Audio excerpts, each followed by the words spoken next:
그렇게 얘기하니까 요셉이 그들에게 두려워하지 마소서 멋있게 시작했는데 그 다음 말이 좀 앰비발렌트, 굉장히 좀 이렇게 불가사의한 말이에요. 예, 내가 하나님을 대신하리이까 당신들 나를 헤아려 하였으나. 여기까지만 들으면 정말 섬찟한 말이죠, 그죠? 나를 우리 용서해달라, 우리가 정말 잘못했고 당신 종 되겠다. 그런데 이 동생이 하는 말이 내가 하나님 대신하겠습니까? 이게 어떻게 얘기하냐에 따라서 이게 무시무시한 말일 수도 있어요. 왜 이 말이 어떤 말일 수가 있어요? 네 잘못은 결국 하나님께서 너를 정죄하실 것이다. 난 하나님이 아니기 때문에 판단을 보류하겠다. 이런 말도 되는 거예요. 네. 존 제임스 발드윈이라고 그 흑인 소설가 가운데 지금도 살아계신지 모르겠는데 제가 옛날에 많이 그분 책도 주로 다 참작해서 읽었는데요. 그분 어나더 시리라는 그 흑인들이 이렇게 막 이제 그 뭐라 그러죠, 할렘에서 이렇게 서로 다투고 싸우고 하는 어떤 그런 것을 그린 소설인데, 예, 그 교회에 모여서 찬송하는데 좋지 못한 다른 흑인 갱단이 와가지고서 막 어지럽혀 놓는 거예요. 근데 이분들은 정말 하나님의 뜻대로 살기를 원해요. 그러니까 화를 내지를 못하는 거예요. 그분들이 막 그런 이 교회를 보면서 비난하고 까불어요. 그때 그 목사님이요, 분노를 참으면서 행패 부리는 형제들에게 이렇게 얘기해요. 하나님께서 당신을 축복하기 원합니다. 그리고 당신이 우리들이 우스운 사람이라고 그러는데 당신과 나 사이를, 우리 사이를 판단하시기 원합니다. 어떻게 보면 굉장히 축복인데 어떻게 보면 무지하게 무서운 말이죠. 정말 극심한 저주에 가까운 말이죠. 하나님이 당신과 나 사이를 판단하기 원하십니다. 오늘 당신과 나 사이를 판단하기 원합니다. 내가 당신을 판단하지 않겠지만 하나님이 선악간에 당신과 나 사이에 지금 판단하시기 원합니다.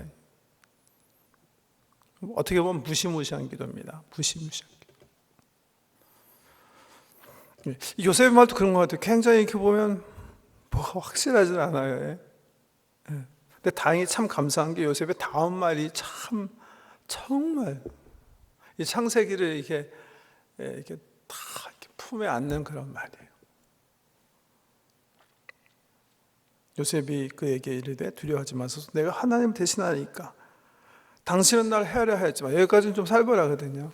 I remember, 내가 하나님이 아니기 때문에 내가 판단하지 않고 판단 하나님께 맡기겠다.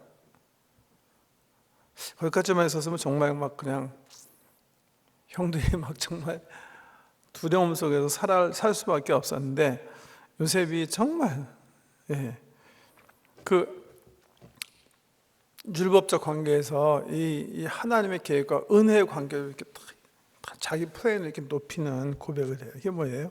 하나님은 그것을 선으로 바꾸사 오늘과 같이 많은 백성의 생명을 구원하게 하시려 하였나니 당신들은 두려워하지 마소서, 내가 당신들과 당신들의 자녀를 기르리다 하고 그들을 간곡한 말로 위로하였더라. 요셉이라고 분한 마음이 없겠습니까? 그렇지만 하나님의 약속과 하나님의 계획, 그 섭리하심 가지고 가품을 극복해가지고 정말 부활하는 거예요. 믿음으로 그냥 점프하는 거예요. 이것으로써 요셉에게 하나님께서 주신 꿈이 이루어졌어요. 여러분, 저 이 말씀 들으면서 존 파이퍼 목사님께서 쓰신 그 수필이 하나 있어요. 수필 중에 굉장히 이렇게 자주 인용되는 게 있어요. 읽고 있었는데 제가 지난 주일 저녁에 여기 큰빛교회 이면수 목사님 그 무사 귀한 기도회가 있어서 가서 함께 기도 드리는 중에 그 화면에 나온 그 코테이션을 다시 보면서 맞아. 존 파이퍼 목사님이 쓰신 그 수필 가운데 이런 게 있어요. God is always doing 10,000 things in your life and you may be aware of three of them. 다시요. God is always doing 10,000 things in your life, and you may be aware of three of them. 하나님 보통 우리를 위해 항상 한 10,000개 정도의 일을 하고 계십니다.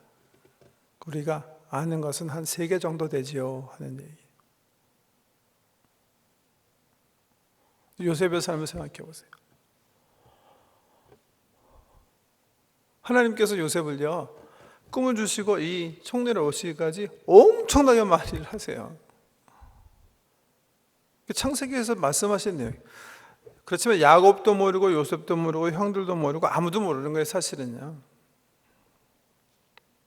어떻게 보면 이분들은 제가 할 길을 가고 있어요. 그냥 하나님께서 주신 소위 자유의지를 가지고 여기 갔다 저기 갔다 하면서 가고 있어요. 그 와중에 하나님께서 아무것도 하시지 않는 거 아니에요. 엄청나게 많은 일을 하시고 계시는 거예요. 모르는 거죠. 근데 사실은 모르는 거죠. 지금 요셉이 이제 거꾸로 자기 삶을 살피면서 정말 하나님 정말 기가 막히시다. 정말 하나님이셨다. 내가 여기까지 오게 한 건 정말 하나님이셨다. 라고 추억하면서 in hindsight 뭐죠? 뒤돌아보면서 얘기할 수 있는 고백이죠. 지금 우리가 우리의 삶을 살아가면서 고백할 수 있는 고백은 아니거든요, 사실은요. 네, 많은 시간 우리 사실 몰라요. 요셉 생각해 보세요. 네. 얼마나 억울했겠습니까? 네, 여기서 나오는 서브트루트가 그거죠. 여러분, 우리 삶 속에 굉장히 어려운 일을 지금 당하고 있어요. 어떤 분들은 굉장히 요셉처럼 지금 요셉이 총리가 된 것처럼 즐겁게 잘 나가는 그런 삶을 사실 좀 있을지 모르겠는데, 어떤 분들은 그러지 않으신 분들이 계속 이해가 안 되는 그런, 이거 왜 내가 지금 주님 정말 섬기려고 애를 쓰는데 왜 이렇게 힘든 일만 생길까? 이건 좀 해도 너무한 게 아닌가? 그렇게 고백하시는 분도 계실 거예요, 그죠? 근데 너무 실망하지 마세요. 지금 우리 성도님이 아는 건 글쎄 한 서너 가지 그거예요. 아직은 모르세요. 하나님께서 그 일을 통해서 지금 어떤 일을 우리 삶 속에 미래 펼치고 계실지 아무도 모르요. 그게 요셉의 삶이 주는 교훈이에요. 요셉은 몰라요. 어떻게 알아요, 이 사람이? 이게 얼마나 억울합니까? 그 꿈이랑 좀 아버지 사랑받아도 갑자기 형들에게 미움을 받아가지고서는 노예로 팔림을 당했잖아요. 그렇지만 노예로 가서 성실하게 일해서 부상하기 시작했어요. 근데 갑자기 어떤 여자가 성적으로 유혹해요. 나름 이거 안 돼. 그리고 그냥 믿음으로 끊었는데, 그랬으면 뭔가 이게 좋은 일이 생겨야 되는데 그렇지 않고 오히려 성놀이객감으로 놀림을 당하다가 거짓말 때문에 옥에 갇힌 신세가 돼요. 거기서도 나름 성실하게 사는 거예요, 이 사람이요. 그러다가 어떤 사람이 꿈을 꿔가지고서는 꿈을 잘 해석해 줬기 때문에 소망이 생겼어요. 근데 이 배은 막락한 녀석이 어떻게 됐어요? 이게 자기 은혜를 입었지만 또 3년 동안 꿈꾼 모습이에요. 정말 세상적으로 하면 이거 정말 재수없는 삶입니다. 이건 정말 신경질 나는 삶 아닙니까, 여러분? 이해가 안 되는 삶이에요, 사실은요. 충분히 컴플레인할 수 있는 거예요. 왜 내가 정말 하나님 섬기려고 그렇게 몸부림치는데 왜 이런 일이 일어나는가? 정말 하나님 살아 계신 건가? 살아 계시면 어떻게 이런 일이 나에게 일어날 수 있을까? 왜 그래요? 사실 하나님께서요, 많은 일을 우리 가운데 하시지만 우리는 몰라요, 사실은요. 우리 지식이 정말 한정이라는 거 아셔야 돼요. 요셉이 맞아, 나는 하나님께서 이렇게 지금 하시니까 이 길이 바로 애굽의 총리가 되는 길이야. 그러면서 지금 가고 있나요? 천만에요. 전혀 모르는 거예요, 사실은요. 죽을 맛이죠, 사실은. 의심과 원망이 정말 이렇게 막 영혼에 터지는 그런 삶입니다. 제발 그렇게 생각하지 마세요. 요셉은 이게 굉장히 형통한 거 보니까 얘는 무슨 일을 당해도 그냥 찬송하고 무슨 일 당해도 감사하고 정말 이렇게 그렇기 때문에 하나님께서 천만의, 저는 그렇게 생각하지 않아요.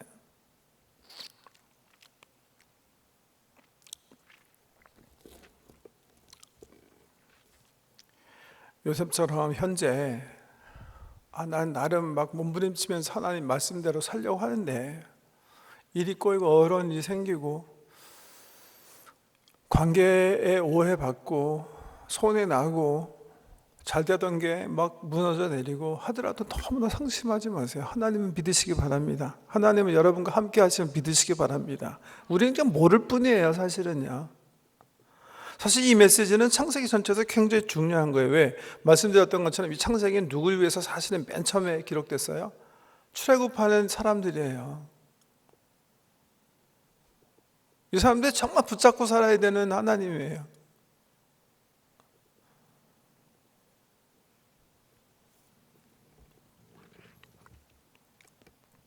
그래서 22절부터 26절 보면 세 번째인데요, 그런 교훈으로 끝내는 거예요.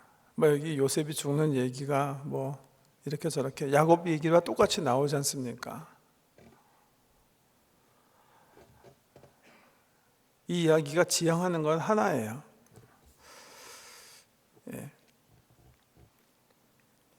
그냥 이 요셉이 보여주는 거는 뭐냐면, 지금 이 사람이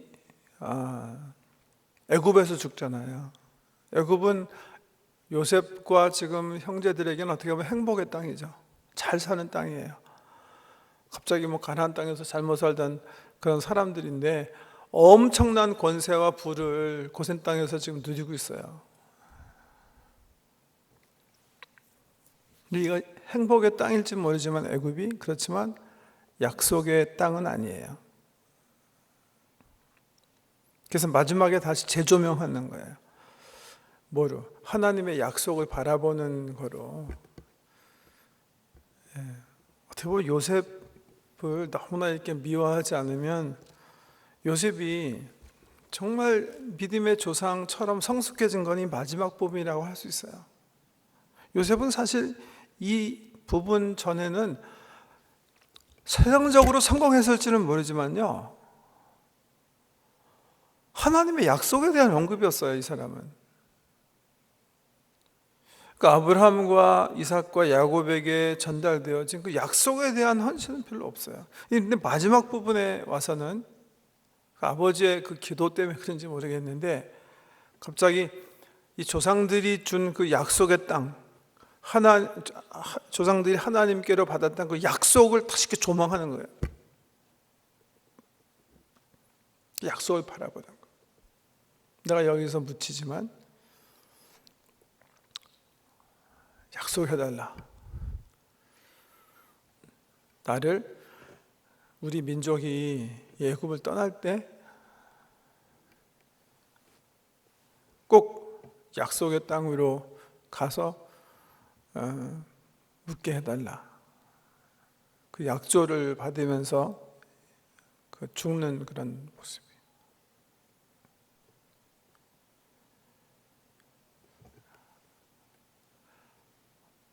보이지 않는 액터, unseen actor이신 하나님, 역사의 주관자이신, 우리의 역사의 주관이기보다는 하나님의 계획, 하나님의 그 목표, 하나님께서 이미 설정하신 그 목표를 집요하게 끌고 나가시는 그 하나님의 백성에게 약속으로 주신 그 가나안 땅, 너는 내 백성이 되고 난 내 하나님이 되는, 그리고 하나님이 복을 주셔서 복의 통로가 되게 하는 그 약속을 다시 요셉이 죽기 전에 바라보는 거예요. 그래서 그 여운이 그렇잖아요. 저는 이 여운을 그래서 이렇게 표현하고 싶어요. 하나님의 백성은 waiting people, 기다림의 사람이다. 기다림을 보여주는 거예요. 다시, 이건 말씀드린 것처럼 이 말씀은 출애굽하는 애굽 사람들한테 너무 중요한 메시지예요. 지금 어떻게 일이 펼쳐질지 모르는 거예요. 정말 믿어야 되는 거예요. 하나님께서 결국 당신의 계획대로, 약속하신 대로 그 약속을 향해서 우리를 인도하실 것이다. 그러면서 지금 뭐 해야 돼요? 지금 기다림 속에 있는 거예요. 아직 가나안 땅에 들어가지 못했거든요. 그래서 이건 우리들의 이야기예요. 지금 동일하게 우리 하나님께서 우리 가운데 역사하심을 믿으시기 바랍니다. 우리는 사실 잘 몰라요. 그래서 가끔 컴플레인 하는 거예요. 이게 뭐냐? 이게 도무지 뭐냐 이게.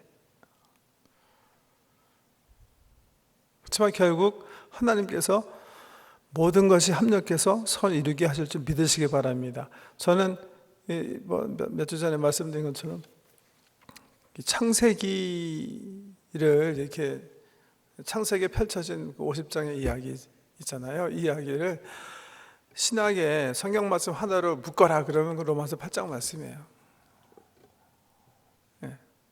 하나님을 사랑하는 자 곧 그 뜻대로 부르심을 입은 자들에게, 약속을 받은 자들에게 뭐예요? 모든 것이 합력해서 선을 이루느니라. 사실 백성들은 잘 몰라요. 인도하실 때.